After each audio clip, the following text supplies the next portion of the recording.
जदि से दक्षता प्रतिपादन करें स्किल डेवलपमेंट हो नहीं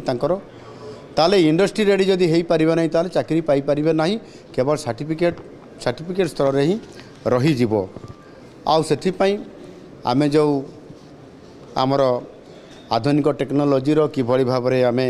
आम पिलामानकु से सामिल करूँ से जो सिंगापुर तांकर सहयोग रे आमे वर्ल्ड स्किल सेंटर एवं ता माध्यम रे आमे आज ता डेवलप केमिति पिला माने हेबे एवं समाने मध्य विश्व स्तर रे केमिति प्रतियोगिता रे कृतकार्य हेबे ता पई मध्य आज आम सरकार ताकू अति गुरुत्व प्रदान करूछंती एवं यह सहित मध्य आमे केवल से वर्ल्ड स्किल सेंटर ही केवल जे समान को स्किल करबो ता नु आमर जो ओडिसा रे 47 टी जो ITI अच्छी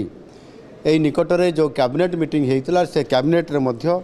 आमे ताकू अनुमोदन करिछु आउ सेगुड़िकर भित्तिभूमि सहित केमिति सेगुड़िक आधुनिक स्किल रो ट्रेनिंग से मानक प्रदान करा जाई पारिबो एवं उत्कर्ष और